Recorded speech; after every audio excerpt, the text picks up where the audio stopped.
What's up, everybody? Merry Christmas again. It's your boy, Justin Reeves, bringing back day 2 of Unwrapping Jesus with you. So, day 1, small little preview. I'm not going to be able to keep up with the previous days. I'm just letting you know that now.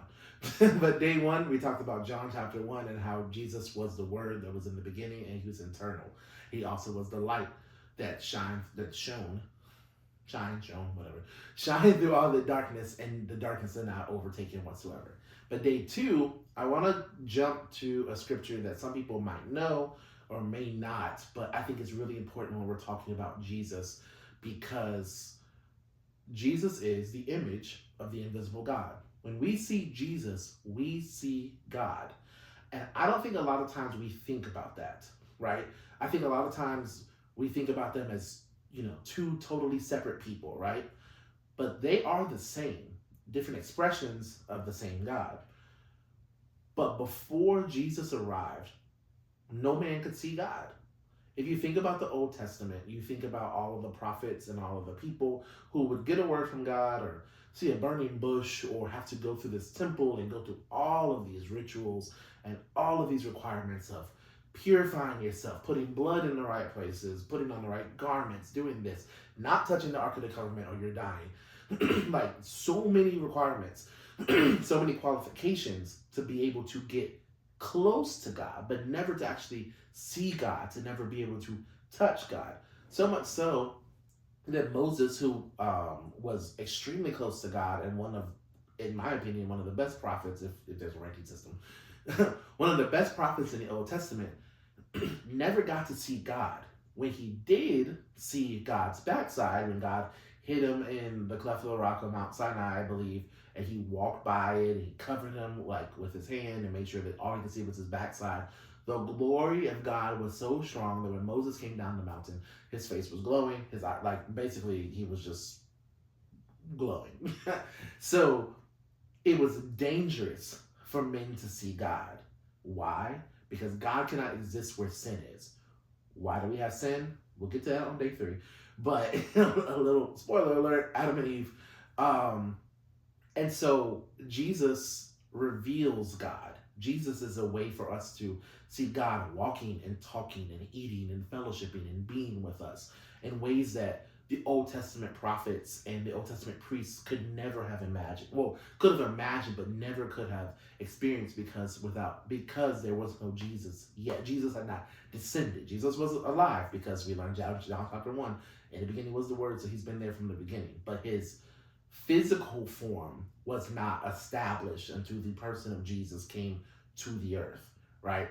So day 2, we're talking about that Jesus reveals, but I also want to add that Jesus heals, because everyone that does like little tricky stuff, they love to rhyme. But like, Jesus reveals and he heals. So I'm going to read Colossians chapter 1, verses 15 through 20. And it says, he is the image of the invisible, talking about Jesus. This is Paul talking about Jesus. He is the image of the invisible God, the firstborn over all creation. For everything was created by him in heaven and earth, the visible and the invisible. That sounds like John chapter 1. Whether thrones or dominions or rulers or authorities, all things have been created through him and for him. Shooting back to his deity, that's the importance. He is before all things, and by him all things hold together. He is also the head of the body, the church. He is the beginning, the firstborn from the dead, so that he might come to have first place in everything. He is preeminent. For God was pleased to have all his fullness dwell in him.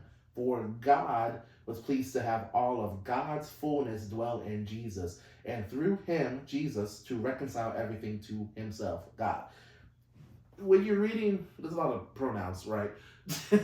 When you're reading it, you have to slow down a little bit. Who is the him in each situation?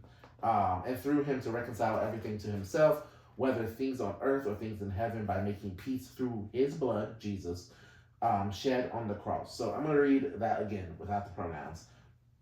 Jesus is the image of the invisible God, the firstborn over all creations. For everything was created by Jesus in heaven and on earth, the visible and the invisible, whether thrones or dominions or rulers or authorities. All things have been created through Jesus and for Jesus. Jesus is before all things, and by Jesus all things hold together. Jesus is also the head of the body, the church. Jesus is the beginning, the firstborn from the dead, so that Jesus might come to have first place in everything. For God was pleased to have all of God's fullness dwell in Jesus, and through Jesus to reconcile everything to God, whether things on earth or things in heaven, by making peace through Jesus' blood shed on the cross.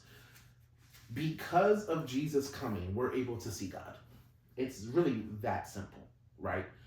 With like no man has seen the Father. I think that's in John. I can't remember where right now. I don't have my phone to Google it. But no man has seen the Father except by seeing Jesus, by seeing the Son. Jesus is a reflection of God. Everything that Jesus did was to give God glory, because everything that Jesus did was of God. He came to do the will of his Father, not his own will. He came to be submitted to God's needs in creation and the things that needed to be done.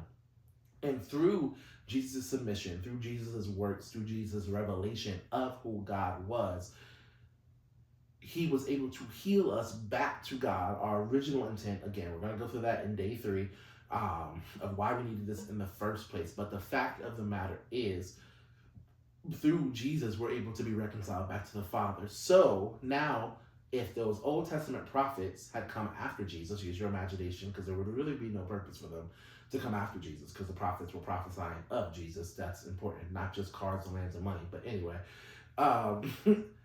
he, through those prophets, the prophets would have had the ability to see God and experience God in a different way that we're able to today.